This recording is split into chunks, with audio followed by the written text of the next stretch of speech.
there are certain similarities between politics and business, and one of them is that too often the principal says they want the truth, but as Jack Nicholson once said so famously, they can't handle the truth.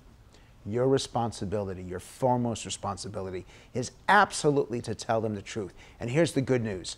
If you get that reputation, then at a certain point people will hire you because they really want it, and they'll hire you as a check against somebody else or some other firm. I have made so much. I'm in a nice home. This is being shot in my home. I own this home because of that decision. If I had been a suck-up like almost everyone in the industry, I would have done okay because I'm a hard worker.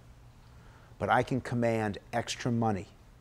I can add to my retainer and to my projects because they know that they're getting the truth. And when you have that reputation, you can't buy it. You got to earn it over years. And too many young people come in thinking that they got to have the nicest shirt and the coolest tie and just be the slickest. And that'll get you right up to mid-level. And that'll get you your $150,000 a year. But that's not going to get you truly where you want to go. Some people say I relish in the ugly truth, that I can't wait to walk into a CEO's office and say, you have no clothes. About a third of the people really kiss up and just tell them what they think they want to hear. And when they get found out for that, when they get uncovered or outed, they're done. And then a third of the people are somewhere in the middle. And here's why it matters. Companies no longer have the money. They don't have the profits to be able to keep people on staff that don't add immediate value.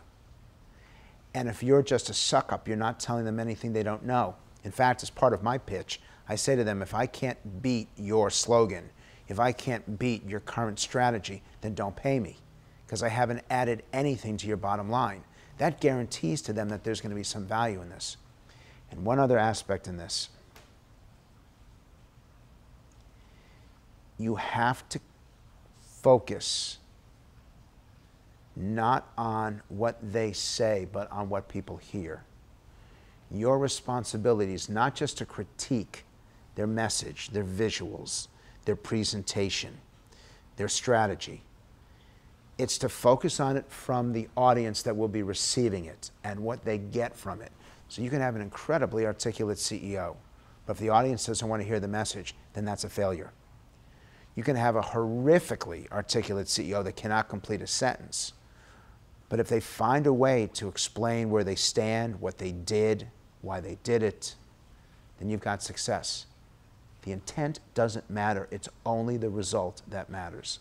People who don't like PR professionals focus on the negativity. They focus on the creation of fear or anxiety or insecurity. The fact is that that fear, that anxiety, that insecurity exists. It exists with everyone who's watching this now because we're human beings.